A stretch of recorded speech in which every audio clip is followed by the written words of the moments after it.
Aux sources du radicalisme valaisan. On va commencer avec ce thème des origines. Vous pourrez poser des questions aux intervenants que on n'a plus vraiment besoin de présenter. L'historien Philippe Binder et puis l'historien aussi Antoine Conforti. Quand est-ce qu'est apparu le radicalisme valaisan? Si c'est pas en 2020 avec les nouveaux radicaux à Martigny, c'est pas non plus en 1894 avec le PRD qui est l'ancêtre du PLR, c'était encore antérieur. Oui, on avait à l'époque deux clans politiques qui existaient, qui étaient, ils ne portaient pas de nom, mais c'était les aristocrates qui avaient toujours été là, sous l'Ancien Régime, etc. Et les partisans de la première révolution, dans la suite de la Révolution française, qui étaient les libéraux. Puis en fait, très vite, au fil des années, ils finissent par se mettre un peu ensemble. Tout le monde finit par trouver son intérêt. Et les aristocrates gouverneurs du Bas-Valais sont remplacés par des grandes familles bourgeoises avec beaucoup d'argent, qui se maintiennent, qui mettent leurs enfants à la place, etc. Et là-dessus, démarre probablement en 1831, on verra si Philippe Binder est d'accord avec ça, mais avec l'insurrection des Arbres de la Liberté, un mouvement antilibéral en place, disons, mais quand même libéral d'inspiration, philosophiquement, et qui veut substituer à des libertés théoriques, des libertés de fait. Et d'après moi, c'est le début du radicalisme. Philippe Binder, le début du radicalisme, 1831, plutôt dans le Bas-Valais. Le problème n'est pas de fixer une date, je dirais, bloquée pour la création d'un parti. En réalité, les partis, d'abord, ils n'existent réellement comme partis. On dirait qu'au XXe siècle. Avant, c'est plutôt des groupes parlementaires, des groupes de notables, beaucoup, parce que la démocratie au XIXe siècle est quand même celle de 1848, elle est quand même une démocratie imparfaite, une démocratie de notables, par rapport à la démocratisation d'aujourd'hui de la société, de la culture, etc.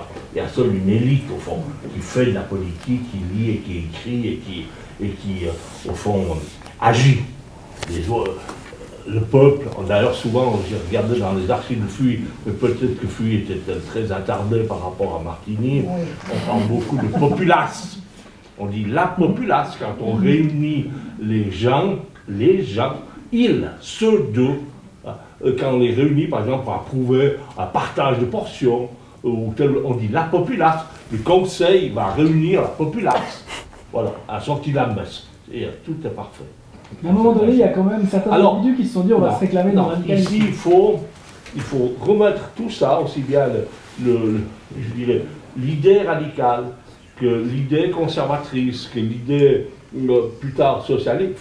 Moi, je dis qu'il faut remettre dans un schéma plus large. Et au fond, il y a 5 grands moments dans l'histoire valaisanne, politique. Le premier grand moment, c'est cette lutte entre le haut et le bas, qui dure déjà depuis, au fond, 1475, depuis que le Haut-Valais a pris le Bas-Valais, en quelque sorte, à la bataille de la Planta et tout. Mais il y a, si on voit au XVIIIe siècle, il y a des révoltes très fortes à monter, le Gros-Belay, vous connaissez mieux que moi, puis après, il y a les baïonnettes françaises qui vont libérer le Bas-Valais. C'est très curieux parce que, vous savez, quand on est libéré par les baïonnettes, c'est toujours un peu, je dirais, un peu contradictoire. Le deuxième élément, c'est la lutte qui a toujours existé, ça fera plaisir à Sylvette Créton, mais on n'a pas la même interprétation, entre ce qu'on appelle les deux pouvoirs traditionnels, le pouvoir temporel et le pouvoir spirituel. Je vous rappelle que Valais a longtemps été une principauté ecclésiastique, avec un prince-évêque. C'est seulement à partir de... La première grande rupture, c'est le 1500, le protestantisme en Suisse. Hein. C'est quand les radicaux commencent. Oui, mais les radicaux ne sont jamais que les enfants de tout cela. Oui, c'est vrai. Ils ne sont jamais que les héritiers de tout cela. En politique, on n'est jamais soi-même seul. On est toujours, on baigne dans une mouvance. Il y a ce troisième point-là. Le quatrième point, c'est, et ça a été qui dure toujours, c'est la lutte entre les aspirations oligarchiques, les tendances oligarchiques et les aspirations démocratiques. On le retrouve au niveau communal, cantonal. Est-ce que c'est... à un moment donné, les libéraux étaient trop aristocratiques. Non, là, ça... Oligarchique, en tout cas. J'en arrive au point. Et puis, le dernier point qui est important, à mon avis, c'est cette lutte entre le pouvoir central et le pouvoir, je dirais, périphérique et communal. Et puis, le dernier point, alors essentiel, qu'on oublie tout, c'est ça. Confédéré. Eh bien, c'est l'attachement à la Suisse. Le mot confédéré dit ça, Eidgenossen. pour la première fois, un parti affirme ouvertement l'intérêt du Valais d'être attaché, rattaché pleinement à la Suisse. Voilà. Alors, ce que je veux dire, c'est le Parti libéral radical, parce que les noms ont varié au cours des siècles, pas des siècles, des décennies. Il s'appelait libéral, après il s'appelait radical, après il s'est appelé à Fur, s'est appelé libéral jusqu'à la Seconde Guerre mondiale. Mais mon grand-père disait, on disait un libéraux. Parce qu'un libéraux, ça vaut deux conservateurs en patois, etc.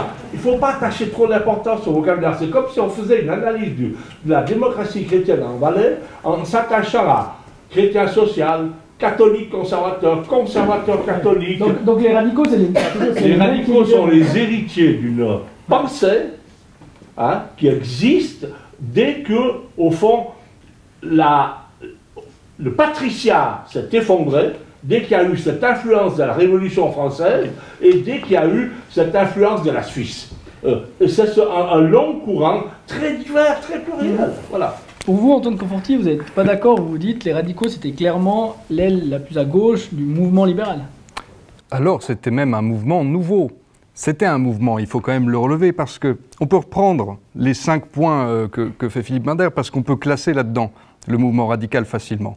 Haut contre le bas, évidemment le bas contre l'oppression du haut, pas de problème. Temporel contre spirituel, temporel, le pouvoir ne doit pas être à l'Église. Oligarchie contre démocratie, démocratie, pas de doute. Centre contre périphérie, pouvoir central au niveau du canton. Sur l'attachement à la Suisse, là je trouve que c'est quand même un peu artificiel. Le seul moment où ça se manifeste vraiment, c'est en 1833. En fait, j'avais dit 1831 pour l'insurrection des Arbres de la Liberté, où là, on s'offusque du régime des communes, en fait. Comment les élus sont nommés, qui peut voter pour, qui les désigne, etc. Il y a une loi qui est proposée, qui ne va pas du tout à des démocrates, justement, de Martinibourg, qui plantent un arbre sur la place, et le mouvement se répand dans tout le Bas-Valais, jusqu'à Comté, jusqu'à Vouvry, je crois, enfin, dans tous les sens. Mais en 1833, apparaît le terme de radical pour la première fois en Suisse, dans un contexte très particulier, qui est la proposition de révision du pacte fédéral de 1815, qui avait été imposé par l'Autriche, etc., et où l'idée des radicaux en Valais, probablement, est que si on arrive à renverser le pacte fédéral, on pourra ensuite influencer le pacte cantonal, la constitution valaisanne qui ne leur va pas. Et là, il y a déjà des conflits entre les différents radicaux, parce qu'en soi, ils ne veulent pas. Aucun radical roman d'ailleurs, ni en Valais ni ailleurs, ne veut d'une centralisation du pouvoir au niveau suisse. Mais dans une vue stratégique, pour réviser leur propre constitution, ils veulent modifier la constitution fédérale. Et jusqu'en 1874 d'ailleurs, les oppositions les plus virulentes contre la centralisation du pouvoir au niveau suisse, elles viennent des radicaux. En Valais, ce sera Alphonse Morand, Alexandre de Torenté, qui sont des militants depuis... C'est faux. Non, c'est pas faux, mais c'est réducteur. Je connais assez bien le cas d'Alphonse Morand, qui est la grande famille des Morand de Martigny, n'est-ce pas, une grande dynastie qui a eu, si je ne me trompe pas, 13 députés depuis 1848, 6 présidents. C'était une grande dynastie des notables, comme vous trouvez dans l'Haut-Valais, les Seiler, les Périg, les Hecher, les Bourgner. Bourgner, j'ai dit à Paul Bourgner, qui siège à la Constituante, qui est le frère de Thomas, qui siège chez les conservateurs. J'ai dit, Paul, ça fait depuis 1200 que vous êtes en route. Parce que c'était notable depuis 1200. C'est un fait sociétal. C'est un fait aussi d'un certain immobilisme de notre société valaisanne. Parce que ces grandes dynasties, voilà. Alors ici, on ne peut pas dire l'attachement à la Suisse. Moi, je pense que c'est à la fin des fins ce qui distingue le mouvement radical, libéral radical, des autres. Pourquoi ? La démocratie chrétienne, le mouvement conservateur, avait un journal qui s'appelait Valais de Man. Et avant, c'était la patrie valaisanne. Tandis que nous, ça a toujours été, depuis 1861, le confédéré. Donc, cette idée qu'on se sent mieux à Berne, parce qu'on y est majoritaire, qu'à Sion, est quand même une idée qui est très prégnante et tout. Et ce que je voulais dire là-dessus, c'est... Alors, maintenant, c'est très mal vu, ce que je vais vous dire. Sauf à Martigny, puisqu'on a, chez M. Janada, la fameuse exposition de peinture faite par Christophe Blocher, n'est-ce pas? C'est très mal vu, l'idée de nation. L'idée de nation, c'est nationalisme, ça sent mauvais. Est-ce que ça distingue les libéraux des radicaux ou des conservateurs? Parce qu'on essaye plutôt de... Il n'y a pas de distinction là. Mais l'idée de nation a été construite en Suisse et fortifiée. Et contre les conservateurs? Par les libéraux radicaux qui ont fortifié par les 4 méthodes, les 4 moyens. Le premier moyen, c'est lequel? Le droit. Unification du droit. L'armée, on oublie aujourd'hui, l'armée fédérale et non plus cantonale. Mais là, on est trop tard. On est aux sources du radicalisme. Mais ça, c'est les sources, pas depuis 1848. Oui, mais là, on est avant 1848. L'école et l'économie. Ouais. Voilà. Mais il y a eu un moment quand même, on ne peut pas nier qu'il y a eu des journaux qui étaient radicaux, ils s'appelaient l'Écho des Alpes, je crois, c'est ça? Oui, mais c'est avant 1848. Précisément, on est avant 1848, là, parce que 1833, il y a la bastonnade de Martigny. C'est un moment où, effectivement, ceux qui sont pour la modification du pacte, on les appelle les pactistes, pour la première fois, les radicaux qui luttaient contre les libéraux en 1831 tendent la main aux libéraux, parce que là-dessus, ils sont d'accord. Il faut effectivement renverser le régime oligarchique général du Valais, qui est déjà conservateur, quitte à faire une alliance momentanée avec ceux-là. Ça, c'est vrai. Mais au moment d'après, d'ailleurs, qui est-ce qui se fait bastonner? Pas tellement les libéraux notables, etc. Plutôt les radicaux qui s'étaient déjà fait bastonner en 1831, au moment des Arbres de la Liberté. Est-ce que tu vois là une distinction? Non, mais c'est bien de disserter intelligemment et gentiment sur les origines. Mais c'est mieux, on est en 2020. On parlera d'actuel. Hein. On est en 2020. Or, le passé fait le présent, ou aide à construire le présent. Le présent, le futur, on ne sait pas ce qui va arriver, on ne peut pas le dire, il sera... C'est les constituants qui le font. Voilà, moi même pas. Ça, les constituants, c'est l'écume de la mer, hein, dans l'histoire valaisanne. Le problème ici, c'est qu'il y a eu des querelles entre libéraux et radicaux, comme il y a eu des querelles entre les conservateurs attachés, ultramontains ou attachés à l'Église, et ceux qui étaient plus chrétiens sociaux. Bon.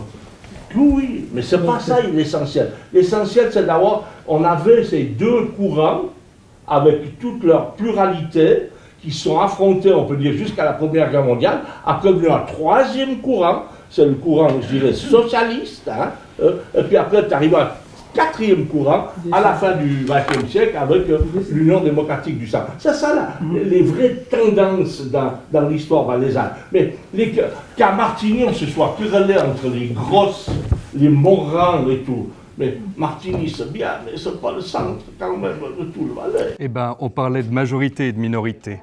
Il se passe un truc en 1839, c'est que la majorité est plus conservatrice, tout à coup. Et que les radicaux et libéraux permettent une alternative. On parlait avant, vous disiez à partir de 1860, comme on est minoritaire en Valais, on se rattache à la Suisse, etc. À ce moment-là, qui c'est qui fait appel à la Suisse? C'est les conservateurs. Les conservateurs en font appel à Berne, ils veulent même une intervention armée en Valais, ils veulent faire séparation du Grand Ouest en deux, etc.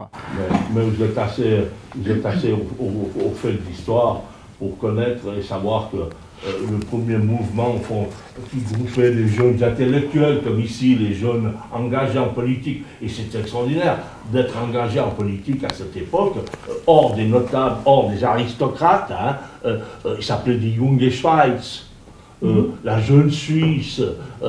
On sait bien que si vous lisez les textes de cette époque, vous apercevez d'une chose, il y a ceux qui ont les yeux dans le guidon de leur vélo, il n'y a encore pas de vélo naturellement, mais qui sont bloqués en haut à Orsières, en haut à Lourtier, et en haut à Vers-la-Miège. Et puis vous avez les autres qui ont quand même l'œil ouvert vers Paris. Morand, il a fait l'école à Paris, l'université. Il y a toute une série de gens. Ceux-là, ce ne sont pas précisément les radicaux. Ben oui, c'est des radicaux, ça. Voilà. Vous en avez toute une série, Alexandre de Torrente, toute une série de personnalités qui sont là. Certains ont eu la chance de faire des études, d'autres un peu moins. Mais ce qui est génial, c'est que Paris avait ouvert. Pourquoi?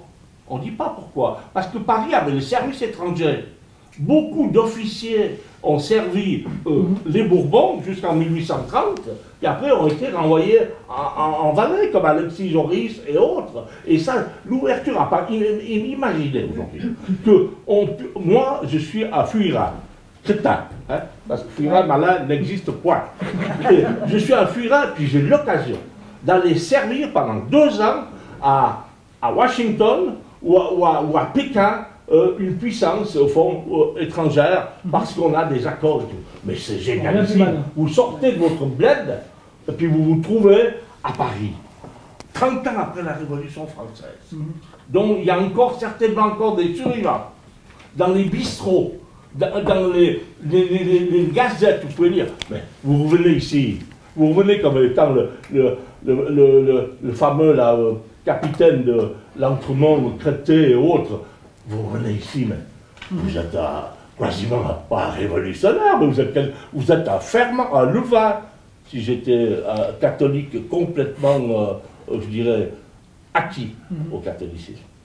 Et Antoine Confortier, est-ce que c'est ça qui explique finalement peut-être les radicaux ont voulu aussi aller plus vite que les libéraux dans les réformes et puis Il y a un truc qui est vrai, c'est que c'est une jeune génération. C'est des gens, effectivement, une grande partie des radicaux de cette époque-là, que ce soit Alexis Joris, que ce soit Casimir Dufour, beaucoup étaient mercenaires, même Louis Gare a été mercenaire, au royaume des Deux Siciles. Mais enfin, ces gens-là, effectivement, quand ils arrivent, ils sont dans l'émulation de la révolution de 1830 à Paris, ça c'est clair, la révolution de juillet, qui a eu relativement peu d'impact finalement en France, en vrai, qui a tourné plutôt vers un mouvement libéral modéré, mais en Valais, et pas qu'en Valais, Bâle se sépare en deux, il y a toutes sortes de mouvements en Suisse qui peuvent être appelés radicaux à cause de ça. Le mouvement de 1831, il n'est pas innocent pour ça à Martigny-Bourg, c'est là que ça se déclenche pour le Valais. Par contre, au niveau ensuite de l'élaboration théorique, le Valais devient très très autonome. C'est-à-dire que les penseurs du radicalisme sont valaisans, ce sont les César Gross qui ont été cités, les Emmanuel Bonjean, les Félix Potier, etc. Ce sont des gens qui écrivent des articles, des textes, etc. et qui se nourrissent eux-mêmes, qui nourrissent leurs débats par rapport à la situation concrète, etc. Je m'inscris en faux, par contre, quant à l'idée que la Jeune Suisse serait un mouvement strictement intellectuel, c'est très faux. Il y a Robert Giroux a réussi à retrouver 1248 membres de la Jeune Suisse à une époque où le Valais compte peut-être 60 000 habitants. C'était un mouvement populaire dans lequel on retrouve des boulangers, des agriculteurs, Mais des la tanneurs. notion de populaire à cette époque, il faut quand même relativiser parce que la politique, quand même, j'ai écrit souvent et je l'ai dit souvent pour calmer un peu je dirais le caractère sublime de la pensée radicale en Valais. La politique, au fond, est restée longtemps une politique d'ancien régime. Même en 1848, même en 1900, c'est seulement à partir des années 60, 5 ans après la Seconde Guerre mondiale, qu'on est devenu une société plus souple, plus pluraliste dans les faits, par l'instruction publique et tout ça.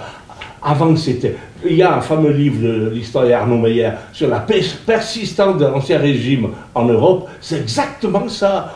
L'Ancien Régime va durer jusqu'à la Seconde Guerre mondiale. Pourquoi le Conseil d'État, vous avez une majorité de Zennrofingen, von Vera, von Riedmatten, pourquoi le premier président Prolo, pas Prolo, disons, semi-Prolo, puisqu'il était chrétien social, Adalbert Bacher et Marais, c'est 1945. Pourquoi vous avez des dynasties ici à Martigny, à Monté, c'est Delacoste qui succède. On est un peu dans l'ancien régime. Donc, ça c'est un fait. Ouais. Mais ça ne veut pas dire que l'ancien régime était mauvais. Effectivement, il y avait dans les statuts de la Jeune Suisse les principes liberté, égalité, humanité, mais finalement c'était surtout sur le papier, puis il a fallu attendre. C'est faux. Les radicaux se sont battus dès la Constituante de 1839 pour leur donner une réalité. Ils ont été combattus par qui? Par les libéraux modérés, qui eux, effectivement, avaient un peu peur de perdre certains de leurs privilèges de notables.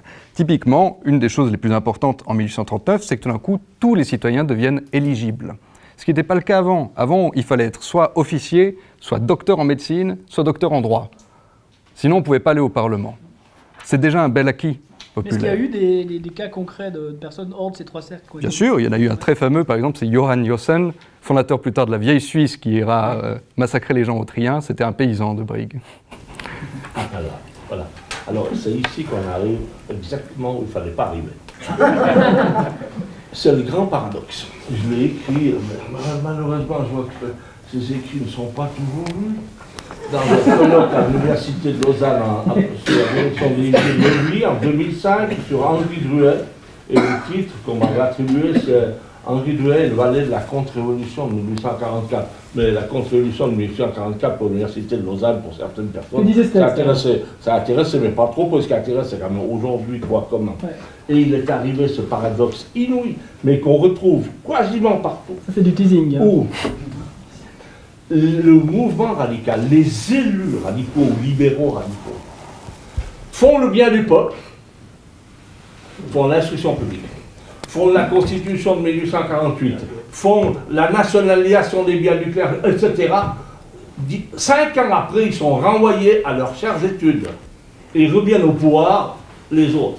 Et c'est souvent comme ça dans une commune, dans un canton et dans un pays, quand vous voulez réformer je dis, ils ont presque réformé à l'âge, puis c'est après le Sonderbund, et puis 2 guerres civiles, de 44 de 30, et de 1940, hein, et puis toute une série de putsch et d'émeutes, bien, ils veulent faire le bien du peuple, mais le peuple ne veut pas de ce bien-là. Et il est même induit par ça. Là, on mélange un peu passion, séduction et tout. Et le peuple préfère les vieux. Mais le peuple, mais quel peuple? Comment est-ce que vous jugez ça? Vous retrouvez ça dans la politique internationale, vous retrouvez ça dans la politique cantonale, dans la politique communale, partout. Celui qui veut faire changer les choses pour le bien, en pensant que c'est le bien, souvent il est massacré. Dans le Bas-Valais, qui était pour Yossen, pas beaucoup. Hein. Ouais, Trois-Torrents, Valdilier, aujourd'hui ça ne nous étonne pas trop non plus.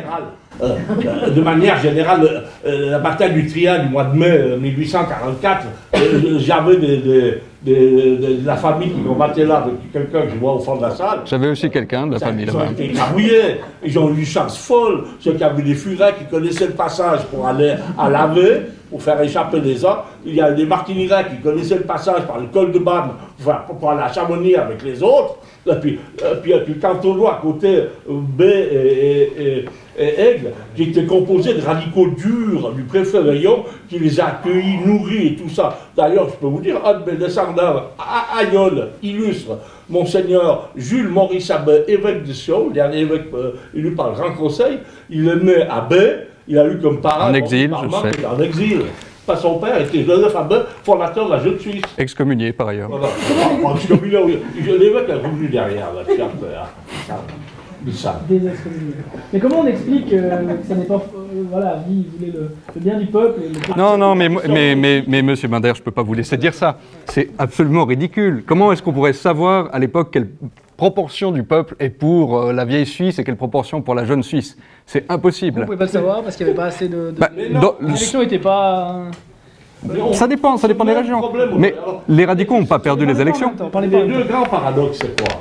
C'est le paradoxe de 1798, où c'est les armées de la Révolution française et les Vaudois, les baïonnettes, qui apportent la liberté et l'égalité.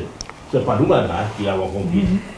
C'est Charles-Emmanuel de Riva il faut un notable qui apaise tout ça. Et puis l'autre, c'est ce que j'ai dit là, de 1844, on voit bien que trop de réformes tuent le radicalisme. Hein. Et puis l'autre problème, c'est celui qu'on trouve aujourd'hui un peu. À aller trop vite, on casse le rythme de l'évolution d'une démocratie. Regardez ce qui se passe un peu à la Constituante. Je ne veux pas être méchant, mais trop... C'est pas tellement... Ça, peut-être on peut le garder pour la deuxième partie du débat, Philippe Binder. J'aimerais quand même relever, il y a une série de choses qui ne sont pas vraies qu'a dit Philippe Binder, et c'est important de le relever. En 1839, au moment de la Constituante, Philippe Binder dit, voilà, les libéraux, les radicaux ont fait l'instruction publique, etc. Non, il y en a qui s'opposent à l'instruction publique. Qui? Les libéraux, ceux qui sont déjà là en place. Tandis que les nouveaux qui arrivent sont des radicaux, ils veulent l'instruction publique. On leur dit non. Ils veulent la liberté de la presse, on leur dit non. De l'époque, ils disaient dans leur journal, le Courrier du Valais, quand ils condamnaient le radicalisme en disant que c'était une doctrine utopiste et scissionniste, un peu comme tu fais là en disant la Constitution. Sauf que vous pouvez parler comme ça, il y a une chose, la chose essentielle, c'est que le premier département de l'instruction publique en Valais et la première affirmation et mise en œuvre de l'instruction publique gratuite, hein, pas tout à fait gratuit, parce qu'il n'y a pas l'argent. Vous pouvez faire la politique que vous voulez, si vous n'avez pas l'argent pour payer les instituteurs et les former. Eh bien, c'est 1848, c'est Maurice Barman. C'est Charles-Louis de Bon, le premier, qui est un notable. Et les de Bon sont quand même pas, ça ne pas les Binder, c'est Maurice, hein. C'est quand même du haut de gamme. Mais pourquoi? Parce qu'ils ont compris tous, après, certains ont compris mieux que d'autres et plus vite que d'autres, ils ont compris qu'il n'y a pas de démocratie sans démocratisation. Il n'y a pas de démocratie sans citoyens qui peuvent juger, citoyennes aussi, et citoyens qui peuvent juger, c'est-à-dire, et pour juger, il faut savoir. Et pour savoir, il faut avoir appris. Et pour avoir appris, il faut avoir des écoles, il faut avoir des réseaux, il faut avoir la presse, etc. C'est ça. Et là, à la fois, les libéraux et les radicaux étaient d'accord. Oui, vous faites des distinctions. Mais même les conservateurs, là, étaient d'accord. Non, mais là, tout le monde était d'accord en 1848. C'était bon, c'était réglé. Wow. D'abord, l'écho du Valais, l'écho des Alpes, tire à 300 exemplaires, 400 exemplaires. Le Confédéré, j'ai des archives que j'ai héritées de Camille Crittard, qui tirait de 1500, 2000 exemplaires en 1900. Faut pas exagérer. C'était lu dans les cafés. De Robin Caru. Mais vous êtes historien, Philippe Binder. Vous savez bien qu'à l'époque, c'est des lectures publiques. Pour un exemplaire, c'est 10 personnes qui l'entendent. Ça, c'est le mythe de croire qu'à devant la laiterie à Mazan, quand les paysans viennent apporter le lait pour le couler le soir, il y a un bon radical, parce que Mazan, ça a toujours été radical, qui lit le Confédéré. C'est pas un mythe, on le sait. Louis Courtion, c'est des mythes, ça. C'est pas des mythes. Que nous, on a fait. Respectez la recherche, Philippe Binder. Il y a des gens qui ont travaillé sérieusement sur ce sujet, qui disent pas simplement c'est un mythe, on balance. Ayez du respect pour nos confrères. On va essayer de voir peut-être si vous serez d'accord sur la relation des radicaux, mais bon, c'est compliqué parce que chaque question... Moi, j'aimerais quand même relever un truc parce que...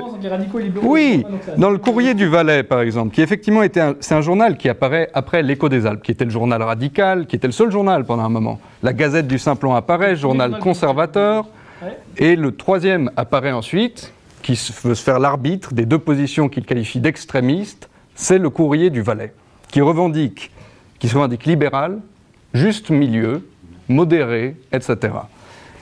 Le rédacteur écrit, juste après le lancement, un mois après le lancement, il écrit « À quoi bon chercher à implanter chez nous les doctrines radicales ? Le sol valaisan ne les comporte pas. Le moindre tort de ces doctrines est de n'avoir aucune chance de sortir de l'état d'utopie. » Et ça, c'est vrai. Ça, c'est la position des libéraux qui existent, qui se reforment comme parti. Ils ont fait une brève alliance avec les radicaux au moment où il s'agit de faire la guerre contre le Haut-Valais, en 1840. Et après, ils décident de reprendre leur indépendance. Ils estiment être, eux, les légitimes à régner, à ne pas bouger. Qu'est-ce qui vous fait dire que sont les libéraux? Est-ce que c'est Jean-François Aubert, grand libéral devant l'Éternel, ou c'est la rue des Granges à Genève? Que sont les libéraux en Valais? Est-ce que c'est le vrai libéraux républicain, enraciné dans son lieu, dans son district, par l'économie, par le travail, par ses réseaux aussi, même par ses alliances familiales, ou les premiers banquiers suisse-alémaniques qui viennent implanter la SBS, etc. La réponse elle est simple. Le libéral, c'est le MeToo. C'est celui qui croit aux libertés. C'est celui qui essaie de liberté bien sûr. Liée à la démocratie. Bien sûr. Il ne faut pas faire du nominalisme. Il ne faut pas dire, mettre un nom et puis dire on juge comme ça. C'est ce que vous faites souvent dans nos listes d'ailleurs. Hein. Les progressistes et les conservateurs. C'est quand même chez vous ça. Constantin n'est pas l'expression de la foi radicale. Mais non, c'est Philippe Binder. Non, mais on ne peut pas faire ça. Il faut voir la trace des gens, le travail qu'ils ont fait. Et ça, au fond, c'est à la fin de la vie qu'on peut juger. Peut-être que vous serez plus d'accord sur l'aspect de la religion dans les récits d'époque, ce qu'on peut en lire dans les journaux aussi, vis-à-vis de la religion au tout début. Alors les radicaux, ils n'ont jamais vraiment critiqué la religion directement, mais l'Église en tant que telle, oui. Au début, pas forcément, mais ensuite, rapidement, oui. Parce que ça pourrait être une ligne de démarcation entre les radicaux et les libéraux, il n'y en a vraiment jamais eu. Il y en a bien eu un moment, puisqu'après les partis ont fusionné, mais donc, dans les 1900, il y a bien dû avoir une distinction. Qu'est-ce que tu dis par rapport à ça? Alors, la question de la religion dans un pays éminemment catholique, comme il était au XIXe siècle, qui sort d'une principauté ecclésiastique. Je vous rappelle que c'est seulement en 1630 en réalité, quand les 7-10 ans prennent véritablement le pouvoir, puis après, disons, au XIXe siècle, l'évêque a déjà perdu son poids, il n'a plus que 4 mois à la diète. Bon. Mais enfin, il pèse parce qu'il représente, jusqu'à Monseigneur de Preux, l'aristocratie. Le premier évêque bavadésan, après 500 ans, c'est un jardinier. Non, mais c'est important de savoir. Et le nom, pas jardinier. C'est une chose. La religion est prégnante ici, mais est-ce qu'il y a toujours eu la querelle? Et c'est ce qu'on ne comprend pas encore aujourd'hui dans les milieux les plus avancés. C'est-à-dire La religion ne fait pas querelle par son dogme, à part, je dirais, quelques exceptions. Mais la religion fait problème parce qu'elle est instrumentalisée par la politique. Et c'est ça la question. Mais comment voulez-vous qu'elle ne soit pas instrumentalisée dans un pays où il y avait un prince-évêque pendant 10 siècles? Mais est-ce que les libéraux de 1840, il y avait tout là. Est-ce qu'ils s'opposaient à cela? Alors non, les libéraux, il y a Adrien Félix Potier, l'ancêtre de notre Claude Potier, etc., qui dit, au fond, l'évangile, c'est la source de l'égalité. Bien sûr. Il y a d'autres qui disent, il faut combattre les femmes. On trouve des voltairiens, on trouve des bons catholiques, on trouve... Pourquoi? Parce que, mais sur un seul point, ils sont d'accord, c'est que l'évêque ne doit plus être le maître. C'est pour ça qu'en 1848, on nationalise des biens du clergé. Voilà. C'est absolument compréhensible. En 1842, à un moment, c'est une anecdote intéressante, l'évêque il a interdit aux prêtres du diocèse de Sion. Il a tout fait. Il a tout fait. Mais d'interdire les sacrements aux membres de la jeunesse suisse. De la jeune Suisse. Même en 1960. Vous voulez savoir la vérité? 1960, même en 1960, il s'est trouvé un curé à Rouanade pour ne pas baptiser le drapeau du fanfare radical. Ouais. Donc vous voyez la persistance des mœurs. Antoine Conforti, est-ce que pour vous, à l'inverse, il y avait une différence sur la perception de la religion ou de l'Église entre libéraux et radicaux, puisque vous faites la distinction? Bah, là, non, parce que c'est une question d'armes. Au début, justement, comme les radicaux, ils ont leur journal, l'Écho des Alpes, l'Église, ça devient le moyen pour les conservateurs d'aller contre les doctrines radicales. Et puis ensuite, ils font leur journal, etc. Mais on fait des sermons à la messe, etc., pour dire et condamner toutes les personnes qui propagent l'idée d'égalité, l'idée même de la représentation proportionnelle. L'évêque a fait campagne contre la Constitution de 1839. Quand il s'est agi de la voter, l'évêque a fait prêcher contre, partout, lui-même. Chef de campagne des conservateurs. Mais c'était normal, c'était une alliance naturelle entre les aristocrates de Sierre, les patriciens de Sion, etc. Non mais il se comporte plus en membre vénérable, n'est-ce pas, de l'aristocratie au pouvoir depuis l'éternité qu'en tant qu'évêque. Un évêque doit aller vers le peuple de Dieu, et là il va vers ceux qui détiennent le pouvoir depuis toujours, voilà. Mais ça fait partie de l'histoire de la Suisse. On retrouve le même phénomène au Tessin, on retrouve le même phénomène en Argovie, on retrouve tout ça, le même phénomène en France, en Espagne et tout ça. Pourquoi? Parce qu'il y a manifestement le pouvoir ecclésial se dévoie dans le pouvoir politique. Il croit être le maître, il est le maître de rien à la fin. Il perd aussi son crédit moral, intellectuel, et il perd aussi sa force de rayonnement, c'est tout. Il y a quand même quelques libéraux qui effectivement ont peur de saluer la fermeture des couvents en Argovie, ou bien d'autres qui veulent quand même qu'on maintienne des sièges pour le clergé au Grand Conseil, etc. Mais dans l'ensemble, là, il y a quand même plus ou moins une unité de vue. Et les radicaux ne sont pas tellement agressifs à la base contre le clergé avant d'être excommuniés, etc. C'est-à-dire c'est plutôt ensuite de 1842 que ça devient vraiment un sujet grave. Vous savez ce qu'on dit comme anecdote dans la région d'ici, les radicaux de Chara, qui sont des radicaux purs et durs, n'est-ce pas? Ils envoient leurs filles dans les couvents ou dans les collèges de religieuses. Ça. Pourquoi? Parce qu'ils font la distinction entre la sphère politique et la sphère de la croyance. C'est sûr. Mais moi je pense que ce n'est plus... Au début, c'était une question fondamentale. Parce que si l'évêque ou le prince-évêque se met en travers de la démocratisation du Valais, ou de l'attachement du Valais à la Suisse, c'est net. C'est ce qui est arrivé, c'est pour ça qu'il y a des guerres civiles, il y a des querelles incessantes. Mais aujourd'hui, honnêtement... Entre cette époque et aujourd'hui, il y a un moment donné où il y avait un parti radical, et puis je crois que ça s'appelait plutôt Union libérale. Le Parti libéral suisse, il y a une série de... Et après ils ont fusionné. Qu'est-ce qui a distingué durant ce XXe siècle, ce qu'on va dire libéraux et radicaux? Honnêtement, des distinctions, il y en a. Il y en a sur le libéral et radical, et peut-être le plus simple, parce que c'est peut-être une autorité que vous ne contesterez pas. C'est le premier à signer radical en Valais, c'est Louis Gard, bagnard, chansonnier, un type rigolo. Le fils d'ailleurs du capitaine de l'Entremont Frédéric Gard que vous aviez mentionné. Et il écrit ça. La plupart de nos bourgeois à prétention libérale ne connaissent d'autre liberté que celle d'exploiter le pauvre, l'habitant et l'industriel. Et il y a un truc qui est très important avec le radicalisme, c'est son aspect social. C'est l'importance qu'il donne à la question de la pauvreté. Il y avait, dans l'Écho des Alpes, il publiait à un moment une chanson d'un Saint-Simonien, et dont le refrain dit « Ne parle pas de liberté, la pauvreté, c'est l'esclavage. » Ça s'adresse à quelqu'un qui est pauvre, à quelqu'un qui travaille dans tel domaine, etc., qui est exploité. Ne parle pas de liberté, la pauvreté, c'est l'esclavage. Il y a cette idée chez les radicaux par rapport aux libéraux antérieurs, pardon, qui est que la liberté, c'est un vain mot s'il n'y a pas un effet pratique, si on n'aide pas les gens à s'élever socialement et à sortir de leurs conditions misérables. La vertu, c'est l'action. C'était la devise de la jeune Suisse. Alors, la vertu, c'est l'action. Alors, on va d'abord répondre à la première question. On ne va pas remonter en 1830, on va en 1980, 1990, quand il y a eu la fusion entre les libéraux et les radicaux au niveau suisse.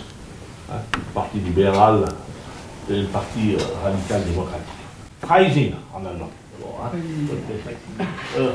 Le problème, c'est que le Parti libéral n'existe réellement et solidement que dans les cantons potiers. C'est Vaud, c'est Genève, c'est Neuchâtel et c'est Bâle-Ville. Grosso modo, c'est ça. Haute-Sainte, dans les cantons catholiques, parce que le substrat catholique protestant en Suisse existe. Dans les cantons catholiques, entre libéraux et radicaux, on a toujours fait le même parti. Le cas typique, c'est le Tessin. Vous avez une aile libérale et une aile radicale. En Valais, je l'ai dit, les confédérés s'appellent jusqu'en 1950 organe libéral, même s'ils écrivent dedans des radicaux. Voilà. On a cette fusion. Moi, j'y ai participé avec M. Germanier, qui est là dans la salle, ancien conseiller national, président de la Chambre. On y a participé, pourquoi? Parce qu'il était temps, peut-être, je ne dis pas de boucler la boucle, mais il était temps d'unir ses forces. Et ça s'est fait, sans trop de problèmes. Parce qu'il n'y avait pas de différence idéologique. Non, mais il y avait des nuances idéologiques, des différences. Mais la question, quand on est dans un monde nouveau, il faut grouper cette sensibilité et faire en sorte que les libéraux et les radicaux soient là. Olivier Meuvely, qui on ne peut pas soupçonner d'être un homme de droite, n'est-ce pas? Il a écrit avec d'autres en Suisse alémanique. Et puis, pour en venir au paupérisme, dans le deuxième point, je vous rappelle que le premier grand texte dans l'histoire politique valaisanne et philosophique valaisanne sur le paupérisme date de 1864. Il est d'Alexandre de Torentais, ancien conseiller national, ancien conseiller d'État radical, ministre de l'Intérieur à 33 ans, à l'âge de Maurice Royer, et c'est lui qui a nationalisé les biens du clergé, n'est-ce pas? Et il écrit une brochure qu'on peut y lâcher. Bien sûr, des moyens de lutter contre le paupérisme dans un terrain agricole. Parce qu'il sent que la situation est infernale. Le peuple est pauvre, il n'y a pas d'économie, il n'y a rien, le train n'est pas encore arrivé complètement, etc., etc. Il est exactement à la même époque, à peu près, de Napoléon III, qui a écrit ces fameux moyens de lutter contre le pauvreté. Vous savez, le Parti libéral radical n'existerait pas 200 ans après ses prolégomènes, ses prémices, n'existerait pas s'il n'y a pas ce côté et cet engagement social. Ça, c'est une illusion. Mais comment on est parti d'un mouvement de gauche à un parti de droite? On n'est pas parti d'un mouvement de gauche à un parti de droite. Ça, c'est vous qui êtes... Moi, je ne dis même pas ça. Ce dessin-là. Gauche-droite, je pense que ce n'est pas du tout pertinent. Il faut l'expliquer. Un exemple. Dans l'Eau-Valais, les chrétiens sociaux, les jaunes, sont de gauche. Hein? Non. Ah bon? Dans le Bas-Valais, les chrétiens sociaux sont de gauche ou pas? Oui, on dit centre-gauche. Hein? Alors, les chrétiens, au-delà de la raspille, ils sont de droite, en bas, mais il faut faire les sciences politiques à Berkeley pour connaître un peu ce qui se passe. L'UDC, c'est pas au centre, parce qu'ils vont centre dans le nom, ça dépend ce qu'ils votent. Les chrétiens sociaux devraient être, par l'inspiration, presque, je dirais, des encycliques et tout, à partir, en tout cas, qui penchent plus à gauche qu'à droite, quoi. Vous croyez que les chrétiens sociaux de Valais, Roberto Schmitt, Hans Wehr, sont des gens de gauche? Non, mais ça, c'est des appellations. Le fils Nieder qui est à la banque cantonale du Valais. Comme on présentait là, quand même. Non, vous voyez bien. On présentait les libéraux et les radicaux contre les conservateurs, contre l'Église. Ce sont des étiquettes réductrices. Parce que vous croyez que nomen est omen. Or, c'est pas vrai. Je crois fait de latin. Oui, ben, le nom détermine tout. Ouais. Le problème, c'est que l'étiquette, c'est vous qui la posez l'étiquette. Ouais. C'est les actes qui déterminent sur notre gauche ou droite. Mais aujourd'hui, le PLR, c'est un parti de droite dans les actes. C'est un parti... Il y a des gens de gauche au PLR comme il y a des gens de droite au Parti Socialiste. Voilà. Il y a c'est pas la question. Au Parti Socialiste. Vous avez vu, pas la question. German hier a voté comment à la Constituante? Il a voté avec l'UDC du Bas-Valais. Quel sujet pour les 7, à passage à 7? Pour le Conseil d'État. À 7, ouais. Bon, ça c'est... peut arriver. Il le German hier parce qu'il vient de Nanterre. Il serait fou de ne pas voter comme ça à Nanterre. Il ne s'est pas élu. Madame Weber, Calvin Maten, au premier tour, Bon, les socialistes font 5. Monsieur Binder, on s'éloigne encore un peu du sujet. Elle fait 170 au deuxième tour. Oui, tout ça est intéressant, mais c'est pas notre sujet, Philippe Binder. C'est vrai, non? Du coup, en tant que confortiste, non, je pense. Pour moi, la question, elle est plus simple que ça. Il y a les... Parce que là, on parle d'un courant, hein. On parle du radicalisme, on ne parle pas d'ailleurs du parti radical, ni de telle formation, etc. Le radicalisme, c'était un mouvement qui était simplement opposé aux privilèges, aux oppressions, etc., de toutes sortes. Les libéraux modérés, pas trop, un petit peu. Ouais, certains privilèges, c'est vrai, mais pas tous quand même, il y en a qui sont bien. Et puis les aristos, c'est ceux qui disaient, bah non, on garde tous les privilèges. Et l'axe gauche-droite, à l'époque, il se dessine comme ça. On est opposé aux privilèges, on est pour l'égalité. On est à gauche dans la conception du 19e siècle. On est au centre quand on trouve qu'on peut en changer quelques-uns. Et puis on est à droite quand on veut tous les garder. Et il y avait cet autre mot de Louis Gard qui parle du fondateur de la Jeune Suisse, César Gross. Il dit « Nos notaires, donc ça on est en 1836, nos notaires veulent détruire les privilèges des moines et nos moines ceux des notaires. Le seul citoyen César Gross, peut-être, veut extirper le mal dans sa racine. » Et c'était ça l'idée radicale, extirper le mal dans la racine, en finir avec les privilèges de naissance, les droits féodaux, etc. Tout ce qui restait finalement aussi dans l'héritage, dans ce qui faisait ces grandes familles dynastiques dont on a parlé, les Morans, etc. Et c'est intéressant qu'un Torrentais qui vient effectivement d'une famille extrêmement ancienne, un Morand qui vient d'une famille plus récente mais très très riche, tous les deux prennent le parti finalement du radicalisme en disant on veut une société plus juste, on veut une société où tout le monde peut avoir sa chance. C'est quoi leur cause, du coup? La même, on n'a toujours pas fini avec les privilèges, j'ai l'impression, non? Quels privilèges on a encore aujourd'hui? On en a toutes sortes, de naissance, de sexe, on en a assez, il me semble. Donc les quotas de femmes à la constituante, les radicaux, ils... Moi, je l'aurais personnellement soutenu, on n'a pas à se prononcer dessus parce qu'on n'y a pas d'élus. J'aurais été même, j'étais candidat à la constituante, et ce que je disais, c'est qu'on devait faire comme au Rojava, 40% garantis à chaque sexe. Comme ça, c'est pas discriminant. Et ça, vous avez voté, non? Alors, la question ici, elle est plus radicale. J'ai retrouvé mes notes là, sur une conférence que j'avais faite dans les radicaux serrois. Sierre répondez à la question. Sierre est une ville ouvrière, elle n'a pas une ville de Bourges. Hein. Ouais. Même s'il y a des Bourges, il y a des pépés de Chassonne, hein, c'est un bourgeois, n'est-ce pas, à Sierre. Mais chez les radicaux, c'est plutôt des Suisses allemands, des petites gens. Hein, voilà. C'est bien. Bon, il y a les Suicides qui sont riches. Oui. Les quotas de genre. Hein, la question de... Non. Sur l'État. L'État. Une autre question. Oui. Posez la question alors. Aujourd'hui, nous avons un État-providence, et c'est bien fait. Oui. C'est une réponse aussi à la division de l'Europe en l'Europe de l'Est et l'Europe de l'Ouest. C'est une réponse aussi à la crise économique des années 30 et des années après la Seconde Guerre mondiale. C'est une manière d'accompagner les 30 glorieuses, et c'est juste l'État-providence. L'État-providence, dans la mesure où ça vient en être aux plus faibles, aux plus vulnérables, c'est juste et c'est bien. Or, il y a quand même une petite question qui me titille. Qui est maître de l'État aujourd'hui? Est-ce le peuple ou les fonctionnaires de l'État? C'est une question qui me chagrine un tout petit peu. Regardez le Valais, nous avons 4 milliards de chiffre d'affaires de l'État, grosso modo. Vous avez plusieurs milliers de fonctionnaires. C'est le plus grand employeur du Valais, sans parler du para-étatique. Qui maîtrise l'État? Est-ce que c'est M. Darblay, M. Roberto Schmitt?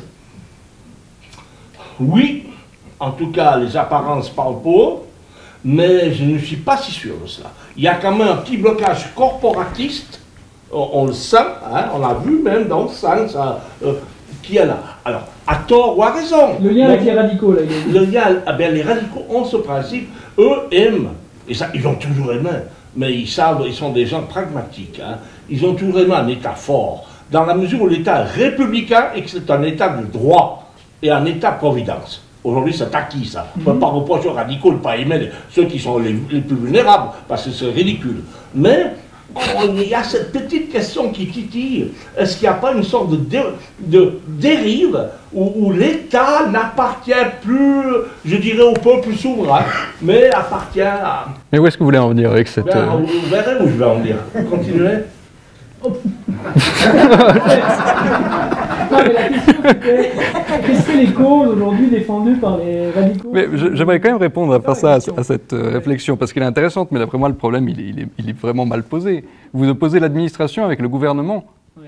Mais c'est le gouvernement qui nomme l'administration. Bah, c'est ce que vous dites. Est-ce que c'est Christophe Darbelet et Roberto Schmitt qui dirigent, ou est-ce que c'est... Ils sont les maîtres de l'administration, Ouais. c'est bien mieux que moi. Alors. Le problème n'est pas là. Le problème, c'est dans... On le retrouve... Quelle cause défendrait les radicaux aujourd'hui, Philippe?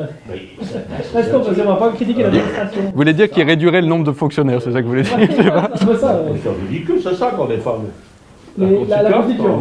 On travaille, on a page après page, commission après commission, on mange un peu les châtaignes mardi soir, on recommence tout ça. C'est bien. Ça, t'as là-bas, En arrivant, tu m'as montré le Printemps du Valais, comment ça s'appelait le livre, et t'as pas répondu à la question que je t'ai posée avant. T'as dit là-dedans, il y avait toute la Constitution, Je et sais tu disais, on a proposé de passer le droit de vote à 18 ans. Or, à l'époque, il était à 20. Donc pourquoi aujourd'hui, en Romain tant que Caruc, il radical... est extraordinaire. Ah, c'est une bonne Parce qu'à l'époque, question. Il n'avait pas le droit à 18 ans. Mais- C'était bon. Exactement. Voilà, mais aujourd'hui, il est à 18, et il y a une promotion à 16. Romain Caruc- Pourquoi tu veux pas en tant que radical? Après 50 ans. Comme la journaliste question, ou pose la Mozart, Pose la question, tu as le pose sens la de l'humour, mais tu n'es pas tout à fait ici. La question est un peu vicieuse à nouveau. Ce qui m'a fait plaisir. C'est pas parce qu'elle est dérangeante qu'elle est vicieuse. Mes collègues, ça a été publié en 71, Oui. le Printemps du Valais. C'est un ouvrage en français et en allemand de 130 pages. Oui, Il y a ça. 6 étoiles. C'est un peu Mais réponds à la la question fin de sur la le droit de siècle. vote. Hein. On parle après de ça. Bon. mais- Alors la question des Droit de vote. 18 ans. On en a débattu, si le traiteur a voté contre C'est moi, deux fois, si le j'ai voté traiteur. contre si le traiteur, Trois contre fois. les étrangers. Qui est radical On a des aussi, opinions non? différentes, hein. Pourquoi? Mais je dis que toutes les opinions sont légitimes. D'ailleurs, le Confédérat a reproduit ceux qui soutenaient, ceux qui ne soutenaient pas. D'autres journaux ou d'autres blogs n'ont pas eu autant de pudeur. Là-dessus, moi je pense qu'il faut lier la majorité civile à la majorité politique. C'est tout. Mais les- Alors, je ne comprends pas qu'on puisse élire un conseil d'État à 16 ans, Mais en 71, tu mais ne peux pas pas- aller à la banque cantonale ouvrir un compte. Et C'est le pas ce qui conseil était d'État, proposé, il ne faut quand même pas tricher non plus. hein, C'est pas ce qui était proposé. c'est ça. Non, il n'y avait pas de droit d'éligibilité au Conseil d'État Oui, pour mais- 16 ans. Mais alors justement, ça, j'accepte pas parce que, d'ailleurs, ça a été assez Pas combattu, de séparer le droit d'élire et du droit d'être élu, c'est pas très bien. Vous êtes d'accord avec moi, hein? Non. Bah, non, Le seul fait que vous hésitiez, Tu peux être élu à fin haut sans avoir le droit de vote. Hein. pardon, Tu peux être élu à fin haut sans avoir le droit de vote. Au conseil communal, par exemple. le peuple, il peut se tromper beaucoup, mais il a toujours raison au final. Alors dis au président de fin haut de relation à Martinez, il a... Non mais... On ne peut pas dire comme ça. Il peut pas voter pour lui. Il est déjà là. Ça n'a rien à voir. Non, mais séparer le droit d'élire et d'être élu me gêne un peu. Mais c'est le cas pour les Mais- conseils communaux, c'est vrai. Antoine Conforti, dans quelle cause défendraient aujourd'hui justement les radicaux si on prend les thèmes de la constituante? Au nom de Dieu Tout-Puissant, on va en parler dans la prochaine, dans la prochaine session. Ils diraient quoi là-dessus, les radicaux? Philippe Bander, il va dire qu'il faut garder au nom de Dieu Tout-Puissant, je pense. Non. Tu vas dire quoi Alors là-dessus? Philippe Bander, il a été le rapporteur de la commission. Oui, oui, je sais. Et Mais vous bah, n'avez pas traité ça l'autre jour. Il n'y a pas besoin de traiter. Ils traiteront à la fin. On traitera Martini, le grand sang Ouais, du mais tu vas radicalisme. dire quoi là?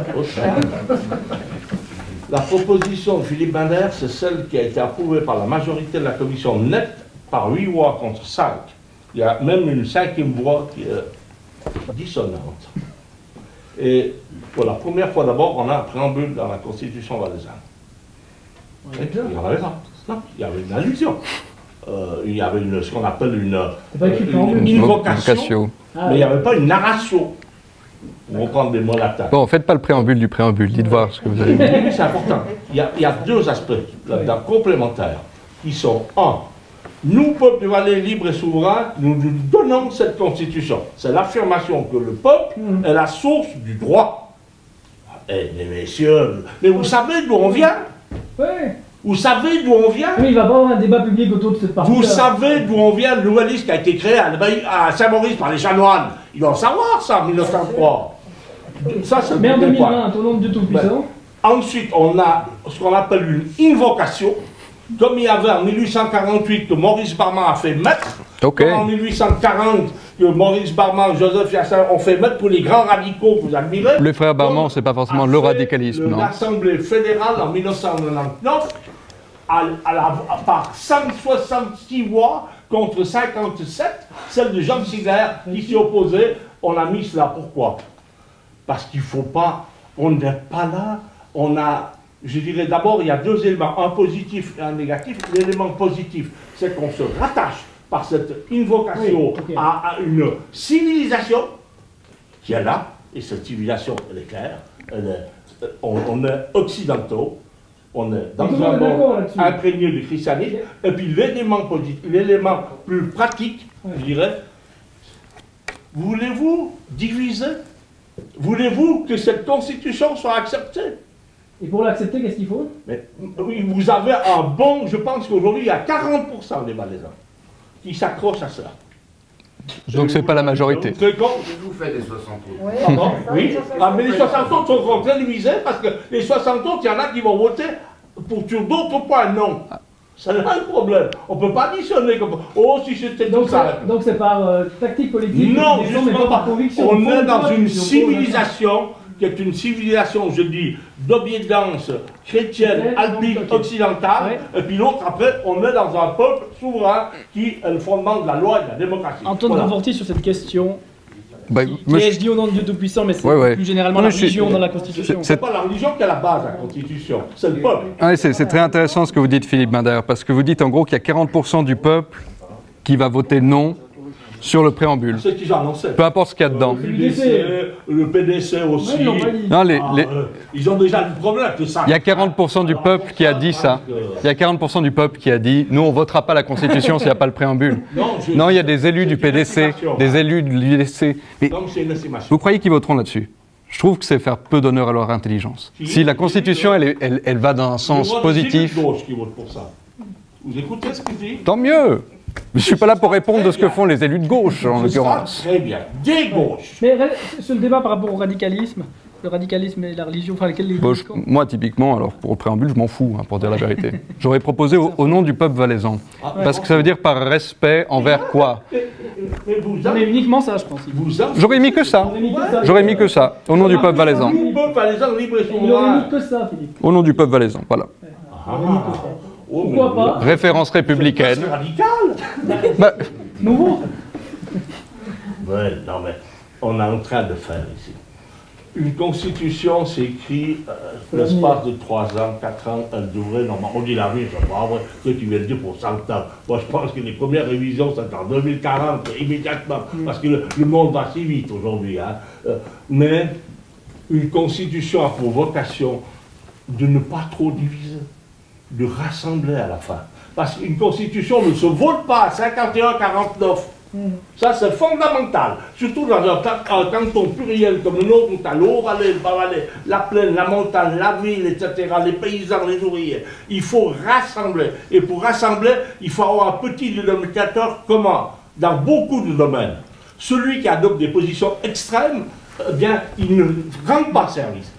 Il rend service au débat, sans doute parce qu'il enrichit le débat, mais il ne rend pas service à la cause. Moi, ça doit être accepté par le peuple, c'est là. C'est tout. Le reste, ça sert à quoi? Vous voulez faire R21, puis on recommence à zéro? Parole de président de commission là-dessus. On va conclure là-dessus, puis on va passer la parole au public. On en est à 1 heure. Je pense que vous avez, en tout cas, le public a des questions. 5 minutes, là, non. Le temps que vous voulez, non. Si la salle a des questions et des réactions par rapport à cela, oui, alors Silette Créton. Deux petites choses par rapport à ce sur beaucoup de domaines, on peut être d'accord avec ce qui est dit. Une petite correction. Les radicaux de Chara, qui étaient des bons radicaux, mais qui mettaient leurs filles à l'école chez les sœurs, c'est pas forcément parce qu'ils étaient chrétiens catholiques. C'est tout simplement qu'il n'y avait pas d'école secondaire pour les filles. Parce que l'État trouvait que ça n'avait aucun sens d'éduquer les filles. Bon, ça, c'est une première chose. La deuxième chose, j'attends toujours la réponse sur les propositions qui visent, Antoine Conforti disait 40% d'hommes ou de femmes, etc. au moins. J'ai pas entendu de réaction là-dessus, ça m'intéresserait. Alors, vous avez bien compris que quand je vais répéter ce que l'on disait dans nos milieux sur les Charatins, on pourrait dire sur les Bagnards qui étaient les élards anticléricaux mordus comme beaucoup, hein, Maurice Gabu et tout, qui a envoyé tranquillement, ou les Martinira, il y a eu d'illustres familles martiniraines qui ont envoyé leurs filles, même dans les couvents, hein, la fuir aussi. Ils n'avaient pas le choix. Entre autres, mais on voit bien, l'hostilité, celle-ci, et vous êtes d'accord avec moi, Sylette, c'est l'instrumentalisation de la foi et de la religion. Et ça a toujours déplu profondément dans un canton comme chez nous. C'était parce que ça donne aussi un petit élément que je n'ai pas voulu dire. Ça donne un caractère de supériorité morale, de magistère, hein, à celui qui proclame au cimetière, franchement, quand on fait le bilan. Il est bon le jour de l'enterrement, mais après, est-ce qu'on a eu toujours des gens... Voyez, je ne veux pas de méchants. La question des 40%. Moi, je ne pense... Bon, c'est une question de philosophie fondamentale. Je ne pense pas que la Constitution a pour but de régler les problèmes sociétaux. Je suis comme Paul Bourgener, avec qui j'ai longtemps parlé là-haut à Brive. Au fond, la progression des femmes dans la politique, c'est le rôle des partis politiques. C'est eux qui doivent faire des plans de carrière et s'y tenir. Et s'y tenir. Ce n'est pas dans la Constitution de décréter, on ne décrétera pas l'égalité homme-femme ou la parité dans la Constitution, en tout cas pratiquement pour une élection au Grand Conseil et tout. Voilà, ça c'est un peu mon opinion. Parce que c'est très dangereux cela. Il y avait la proposition, vous avez vu hier, en soi, elle n'est pas bête, dire on nomme une chambre des hommes, une chambre des femmes. C'est écarté, ça ne correspond pas du tout à notre, je dirais, à notre système démocratique. Mais comment alors vous expliquez une défense acharnée d'un quota pour le Haut-Valais, etc. Parce que là, on veut quand même essayer de réparer une inégalité, on veut assurer à une minorité une place dont on estime qu'elle la mérite. Alors comment vous pouvez trouver que ça va dans la Constitution, qu'on règle d'autres problèmes sociétaux? Je ferai remarquer qu'en 1848, quand on a institué le suffrage universel, dont je rappelle que c'était sans les femmes, parce qu'elles n'ont pas été comprises là-dedans, c'était bien pour régler un problème sociétal, vu sous cet angle. Alors pourquoi la Constitution ne devrait pas aussi régler ça? Nous dire que c'est les partis qui sont responsables, ça nous fait une belle jambe. Ça fait 50 ans que ça dure. On a vu combien les partis étaient motivés à mettre en place des femmes.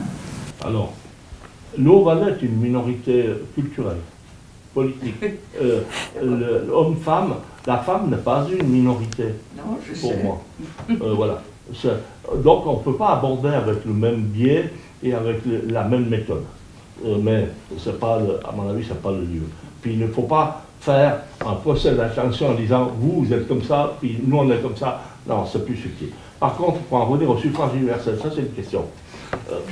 En 1848, quand on établit en quelque sorte le suffrage universel des hommes, hein, qu'est-ce qu'on fait? On casse l'ancien système, où on avait un suffrage qui était lié censitaire, par exemple, ou un suffrage lié à la pure géographie.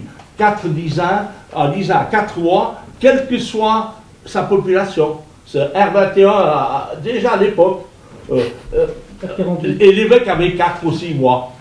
À lui seul. 4, ouais. Et c'était donc quasiment impossible. On crée en 1840, c'est dans la première constitution, 1839-40, le suffrage universel, avec un député pour 1000 habitants ou 1100 habitants. Voilà. Cette idée-là était pour... Il fallait pour les libéraux radicaux et d'autres, parce que ce n'est pas que les libéraux radicaux qui ont fait le balai, hein. Ça c'est pas vrai, il fallait démocratiser le suffrage.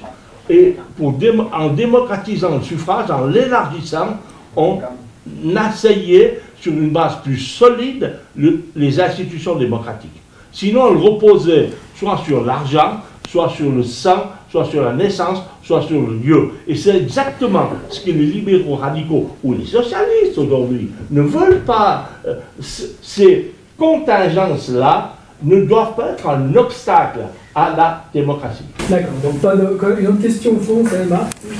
Alors, moi j'aurais une question. Vous parliez d'obédience judéo-chrétienne du Valais, et j'ai de la peine à comprendre un peu votre position par rapport à ça, dans le sens où vous en parlez un peu comme une sorte de ciment culturel, et en même temps vous êtes plutôt contre l'instrumentalisation de la religion. Mais pour moi là il y a un problème d'ordre théologique, du coup au niveau où on place une religion à un niveau étatique, on place du coup il y a quand même, enfin pour moi il y a, je sais pas si vous saisissez l'ambiguïté que j'essaye de pointer. C'est trop bien. Mais bon. Alors, vous employez des termes qui ne correspondent pas à la réalité. La Constitution aujourd'hui, du moins le projet que la Commission recommande, il s'agit on l'a écrit dans le rapport, on l'a dit, il s'agit de dire qu'à la base du pouvoir, c'est le peuple. Et non pas la Torah, la Bible ou le Coran, ou autre chose, autre croyance. Hein? C'est le peuple. Et le peuple libre et souverain dans un État fédéral qui s'appelle la Suisse. Ça, c'est la base. Quand on fait l'allusion au nom de Dieu Tout-Puissant, on reprend une invocation au divin, hein, Dieu Tout-Puissant, qui existe dans tous les actes juridiques publics du Valais depuis 1300, qui existe au niveau de la Confédération. Et Dieu sait si la Confédération n'est pas composée que de bénis oui, n'est-ce pas, qui existe dans toutes les constitutions valaisannes, etc. C'est ça le problème. Vous confondez deux choses, mais je ne sais pas si c'est par exprès ou pas par exprès. Est-ce qu'il a répondu à la question? Non, vous confondez la base de la Constitution, c'est pas au nom de Dieu Tout-Puissant, c'est pas Allah qui fait ça. C'est pas le Vatican qui fait ça. C'est pas Tel Aviv qui fait ça. C'est le peuple valaisan souverain.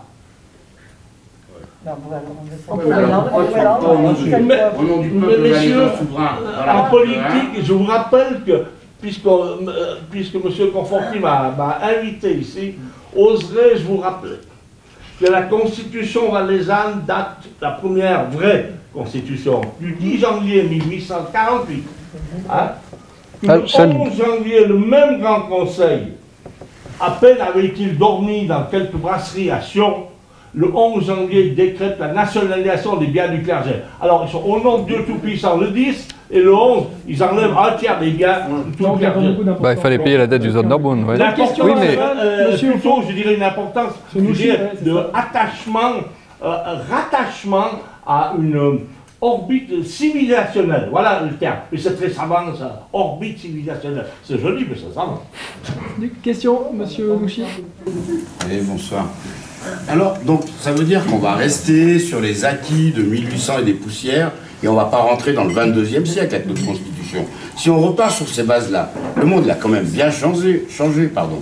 On est d'accord. Pourquoi ne pas mettre, puisque c'est le peuple valaisan qui est le maître et seigneur de notre Constitution, si je comprends bien. Bon, c'est un Marseillais qui vous dit ça, mais le truc c'est, pourquoi ne pas mettre au nom du peuple valaisan? Brièvement, il est dans l'introduction. Et pourquoi pas enlever c'est marqué au nom du peuple d'une vie moderne? Pourquoi enlever? Il y a quand même une réaction. C'est marqué. Oui, mais il y a aussi le nom de Dieu. Le point 1, c'est quoi? Il faut être de bonne foi. Non, ici, on veut faire une querelle sur une phrase. Mais non, mais non. Non. Bon. Est-ce qu'on veut réformer une constitution et revenir 200 piges en arrière, ou avancer dans le pas de devant? Alors, on va voir.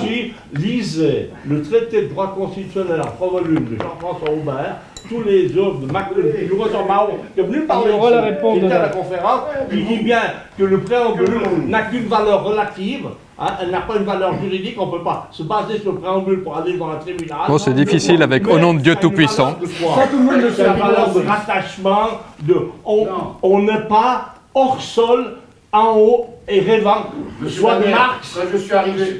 On s'en fout de Marx. On n'est pas là pour parler de Marx, on parle du Valais. Oh, pardon, de Lénine. Ouais, bien sûr. Parce que d'ailleurs, si on parle de ça, je veux quand même vous rappeler que quand vous avez nommé tous les partis historiques du Valais, vous avez oublié le petit parti de la Batia qui a révolutionné, qui est né en 1940. C'était Bâtiment. Ouais, c'est Bâtiment. Ah ouais. Une question là-bas, au fond. Et après on va conclure, il y en a deux. Ouais. Alors moi j'aimerais quand même juste faire une remarque par rapport à ce préambule, parce qu'en fait quand vous m'avez posé la question, j'ai dit je m'en fous. Mais moi c'est vrai, honnêtement, je m'en fous, mais d'une force. Vous ne pouvez pas imaginer comme je m'en fous. Et j'ai l'impression qu'une grande partie du peuple aussi s'en fout, parce que la campagne médiatique qui a été faite sur cette question au moment de l'élection de la Constituante, et le Nouvelliste pour ça n'est pas innocent, parce qu'ils n'ont parlé que de ça.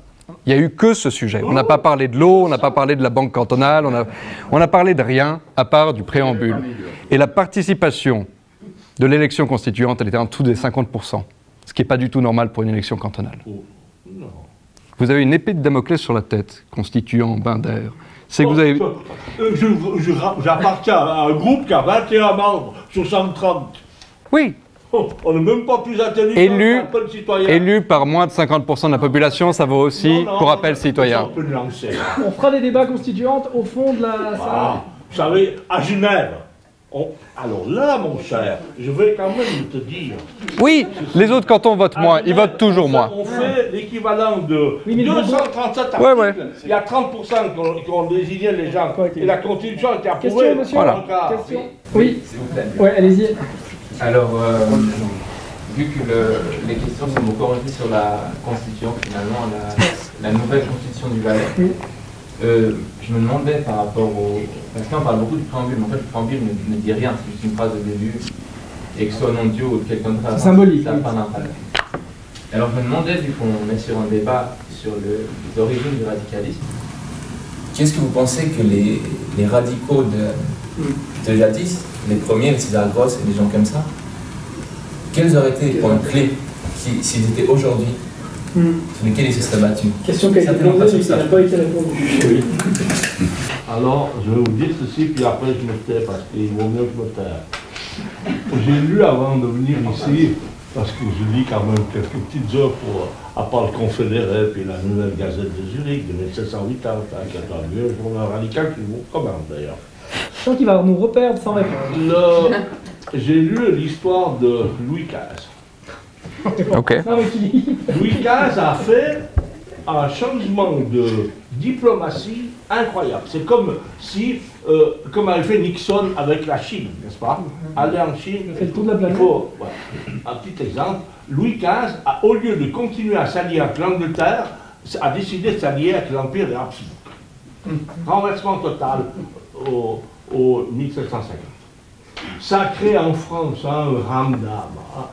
Mais il y a une phrase qui est très bonne de son ministre qui dit ceci: celui qui n'est pas capable, dans les circonstances particulières du pays et de l'Europe, d'envisager de changer, celui-là ne mérite pas d'exercer au nom du peuple, soit au nom de la monarchie la divine, les plus hautes responsabilités. Car il faut être capable de surmonter le passé pour créer le présent et envisager l'avenir.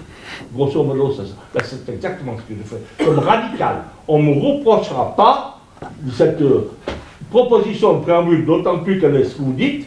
On ne va pas essayer d'en faire un procès en damnation d'un radical 48 ans que je suis là-dessus. C'est tout ce que j'ai à dire. La question qu'il posait, c'est quel sujet ils auraient porté? La réponse sera à la Constituante. Bon, du coup, ouais, on n'aura pas de réponse là-dessus, je pense que ça va être compliqué. Une dernière question, madame. C'est la réponse d'Antoine. Ouais. Voilà, on a beaucoup entendu M. Philippe Binder, et puis je vais juste revenir du côté d'Antoine et de la Constitution, moi-même qui étais candidate, donc on pourra en débattre tant qu'on veut, mais pour revenir plus au centre du débat et à la question du fond et du radicalisme, Antoine, ta vision pour le futur en tant que nouveau radical, qu'est-ce que tu nous vends, qu'est-ce que tu nous proposes pour ces prochaines années, pour le futur? À quelle échelle pour le monde? De manière générale, pour le parti, les problématiques de notre société, le Valais?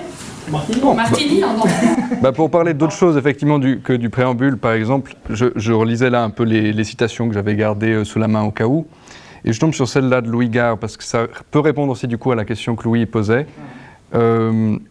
Louis Gard écrit ça: « Une république démocratique doit pourvoir à ce que chacun de ses membres puisse vivre en travaillant et que le travail et le pain lui soient également assurés. » C'est-à-dire qu'en l'absence de travail, le pain soit assuré. On a les minimums sociaux, etc. aujourd'hui.